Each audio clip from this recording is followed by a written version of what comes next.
2:00 ng hapon sa Savannah, Georgia, kung saan nahuli ng pulisya ang isang lalaking pinaghihinalaang nanaksak ng isang babae bago umano magnakaw ng isang U-Haul. Pwede ka bang tumayo? Humarap ka tapos kapkapan kita para siguraduhin na wala kang dala. Sandali, hindi ako papayag na ikulong at dalhin ng basta-basta nang may plano na pala kayo. Hindi ko gagawin yan.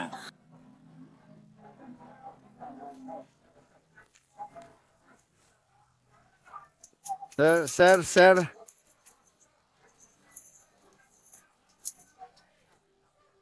Kinilala ng pulisya ang lalaki bilang 44 na taong gulang, Delano Middleton. Kamakailan lang ay naging balita matapos umanong saksakin niya ang isang 18 anyos hanggang mamatay dahil sa tiyan.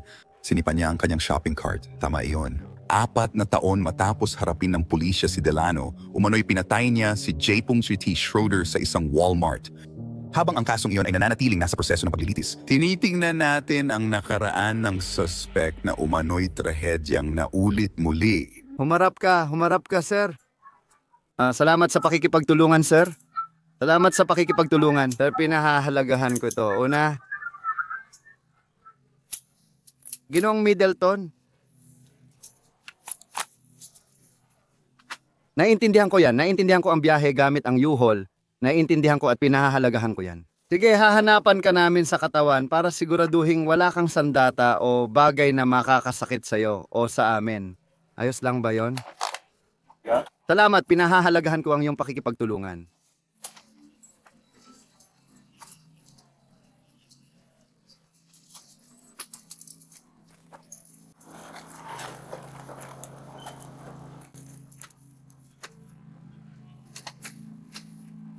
Grabe, dapat pala tinago ko. Ginawa niyo to para sa isang palabas sa television. Diyos ko.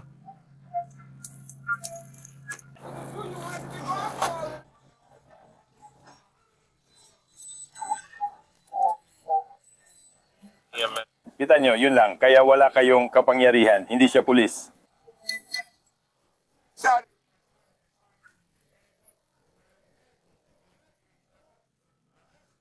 Hindi ikaw, sir. Hindi ikaw. Relax lang. Wala naman akong ginagawang masama. Tara na.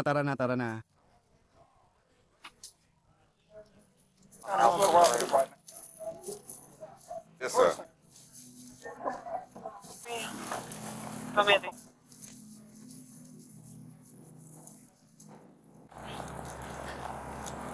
Ngayon na. Paupuin ka sa likod ng kotse, lalakasan ng aircon para sa'yo. Papawisin ka namin ng todo. Sige. Oh. Sige.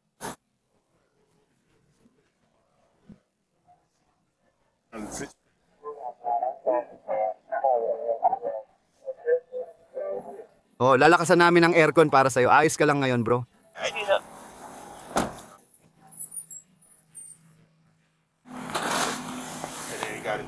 Isang opisyal ang kumuha ng 2 duguang kutsilyo na nakuha raw sa bulsa ng suspect, pero hindi lang iyon. Nakuha rin nila ang kanyang pitaka dyan. Oo, kukunin ko rin yan. Nakuha ko na ang kutsilyo. Nasuri ko na lahat dito sa kwarto. Mag-ingat sa dugo. Ayos, handa na tayo. Madugo. Mga papeles na konektado sa negosyo ng U-Haul pati na rin ang mismong ninakaw na truck ay natagpuan din sa pag-aari ni Delano na hindi nakatulong sa kaso ng suspect.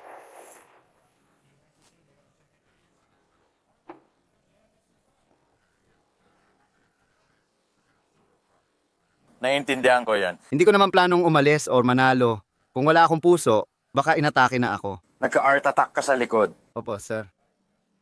Oo. Sa bahagi ng hinlalaki dito. Hayaan mo nga ako na. Kunin mo ang tao mo.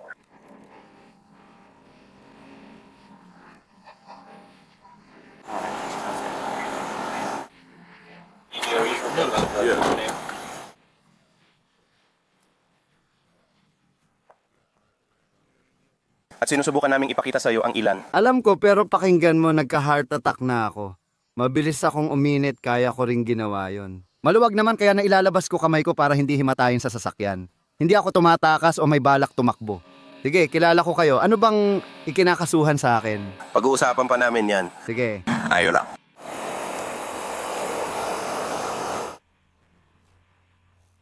Saan siya pupunta? Maraming nangyayari pare. Mukha lang itong simple pero Ay pare, ako nga, alam ko ang batas. Abogado si Charles Bell. May alam ako sa batas, alam ko ang batas. hindi ko kino-question yan. Tama, alam ko ang batas. Hindi ko kino-question yan. Sinasabi ko lang na marami pa tayong trabaho. Sige. Gusto mo bang mapanatili ang ari-arian natin? Sandali lang. Kaya ginagawa nyo ang mga ginagawa nyo. Si Delano ay dinadala na sa istasyon ng pulis. Samahan natin ang ibang pulis habang papunta sila sa U-Haul na negosyo.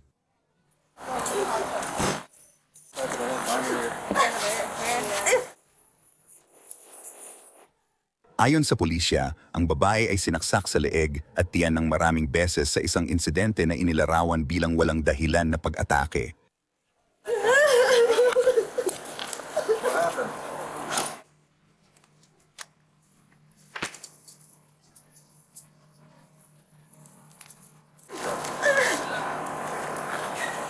Nasa loob ako ng gusali nang pumasok siya at sinabi niyang tinanong niya ako kung paano niya ginagawa yon. Sabi ko, ayos ka lang ba? At dun siya nanggaling. Pumunta siya sa likod ng counter, kinuha ang susi at parang, tingnan mo, nakuha ko na. Inilagay niya ito sa harap niya, tapos biglang nasa labas na siya. Tumalon siya sa truck na nililinis namin. Yung dami ng susi na nakuha niya.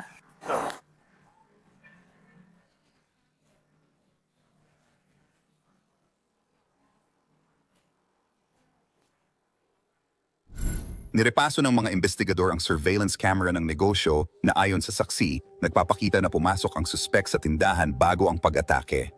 Diretso siyang naglakad sa likod ng counter, kinuha ang U-Haul na susi sa pader ayon sa isang babae na sinubukang makialam pero hindi napigilan ang pagnanakaw. Lumabas si Delano sa tindahan habang nagkakagulo ang mga empleyado para pigilan ang sitwasyon. Pagkatapos, pumunta ang empleyado sa opisina ng general manager at inalerto siya sa nangyari. Doon na sinundan ng babaeng nakikita dito ang suspek sa labas, hindi niya alam kung ano ang mangyayari.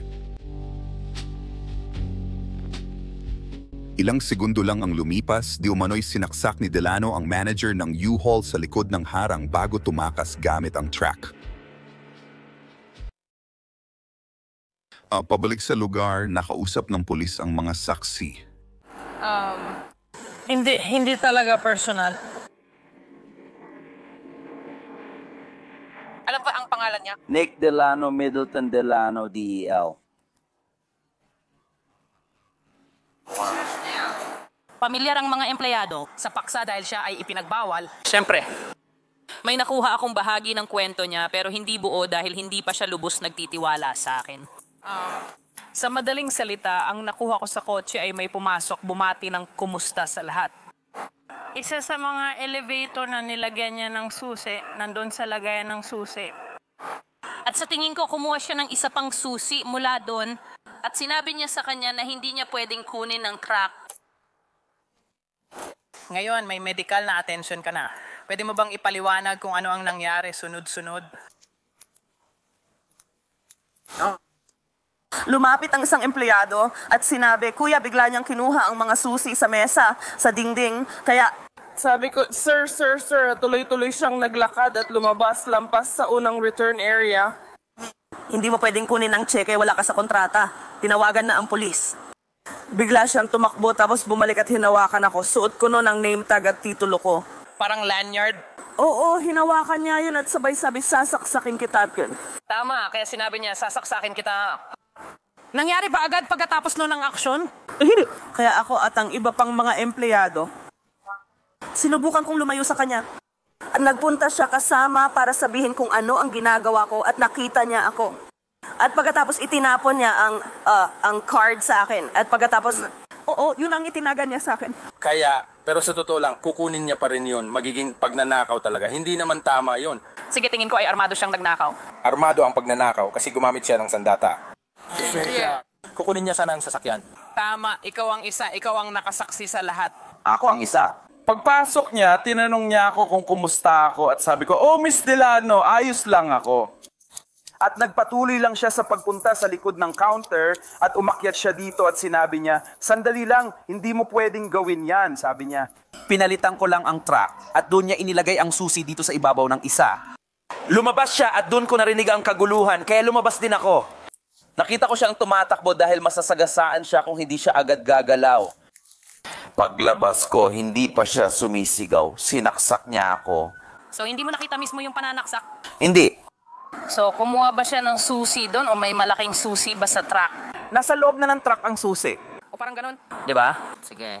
Kaya nilagyan na lang niya ng susi doon.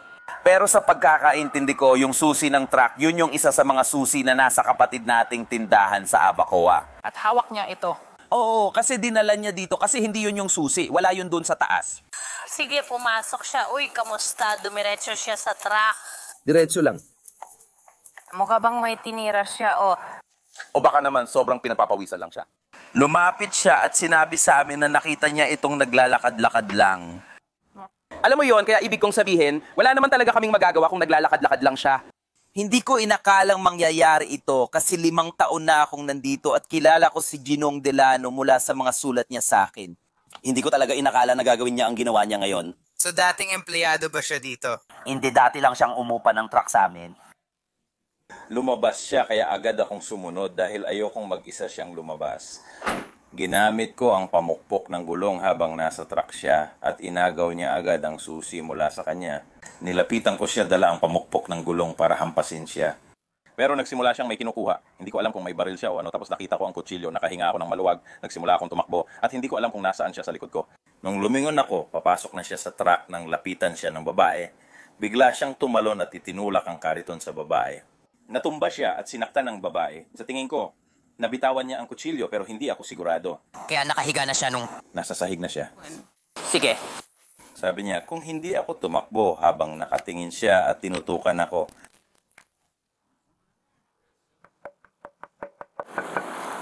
pagkatapos umakyat siya para ibalik yung truck.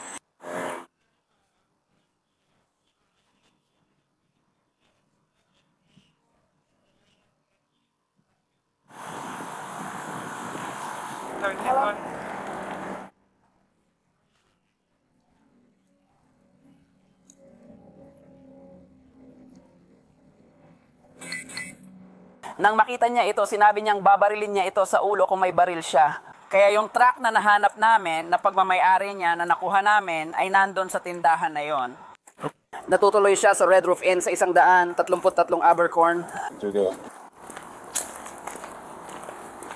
Ngayon, nang makita ko siya, kinausap ko siya at tinanong ko siya, alam mo ba kung ano ang ginagawa niya dito? Parang iniiwasan niya ang gulo. Naharap siya sa kahon, pinaharap ko siya at sinabi, nandito si Delano Milton.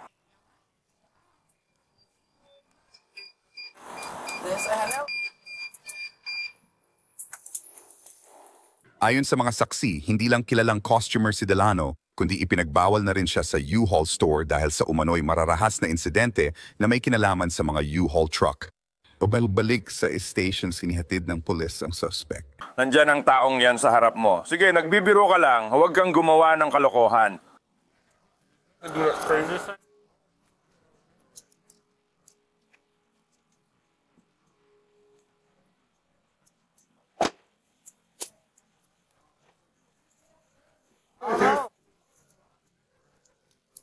Sabi ko na sa'yo, may sakit ako sa puso. Oh, ayos lang yan.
Anong kamay ang ginamit mo sa pagsusulat? Kaliwa, tama ba? Kaliwa.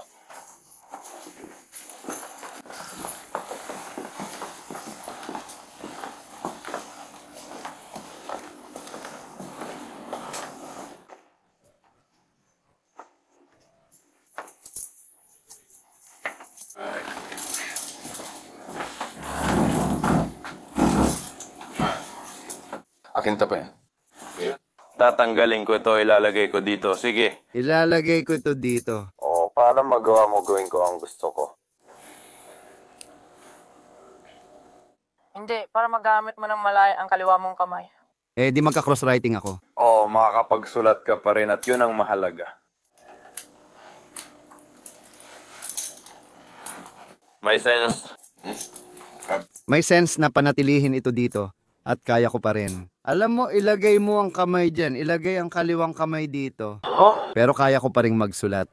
Kahit putulin mo ang kamay ko, magagawa ko pa rin to. Ganun lang ako. Kaya mong magsulat. Sabihin na lang natin na yun ang plano natin. Alam mo na ang ibig sabihin. Nalilito ako. Yun ang sinabi ko. Alam ko, pero ganyan talaga tayo sa mga kaliwete. Oh. Kaya bumabalik lang tayo, ginagawa lang natin yung dati nating ginagawa. Sige.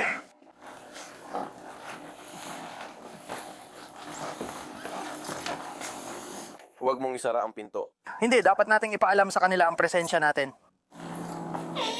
Hindi naman ako sikat, pare. Maraming pedophilia, nang mumolestya ng bata at rapist. Pero ako, nasa kalsada lang, di tulad nyo. Pero yung mga professional na tao na gaya nun, hindi sila nag-aalala sa mga ganyang bagay. O kung sinusubukan nilang buuin ang kaso ng pagnanakaw para manatili akong nakakulong. Alam ko ang batas at trabaho rito, kilala ko ang mga abogado. Kakalabas ko lang ng kulungan 2 linggo na ang nakaraan. Kahit saan sa mundo makita nyo to, oo, nangyari. Biglang may lumabas na warrant para sa akin habang nasa kulungan ako nun. Imposible yan eh. Nagpapanggap siyang baliw pero gustong magmukhang professional sa harap nyo. Tumama kayo sa akin, ilayo nyo ako sa taong yon, sundan nyo ako. Sinundan nila ako habang may posas, tinadyakan ako pababa ng hagdan at kung ano-ano pa. Yung mga professional na itim ang nagkukulong ngayon, sabihin mo kay Digo, ikaw pa rin ba ang magmamaneho ng truck? Kung nagnanakaw ako ng ganun, grabe naman, bakit?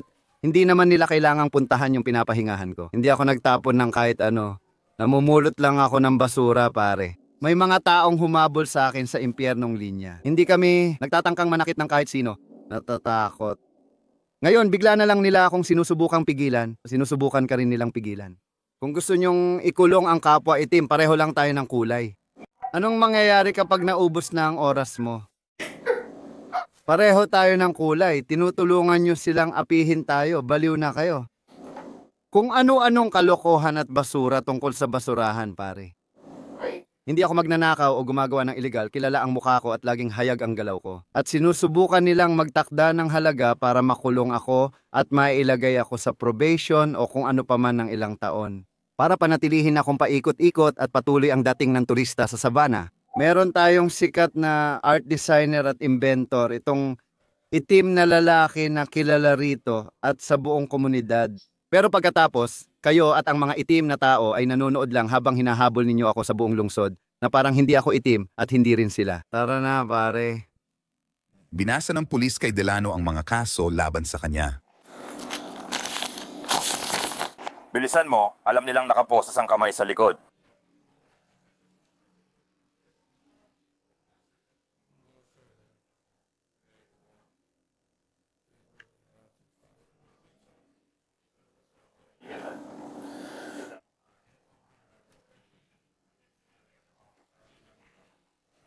Kakasuhan ka ng pagnanakaw ng sasakyan.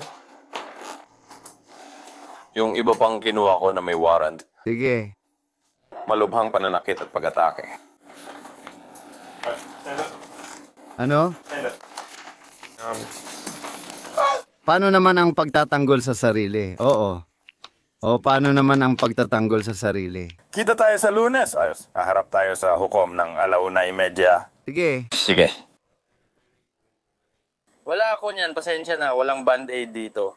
Oo. Kailangan kitang manatili, tumigil ka sa paggalaw. Hindi. Pwede mong ipatong ang basang tela sa sugat mo. Oo, gagawin ko. So, kinakasuhan ako ng aggravated assault, simple battery. Ano, ayon? Mas magana kaso yun kaysa aggravated assault.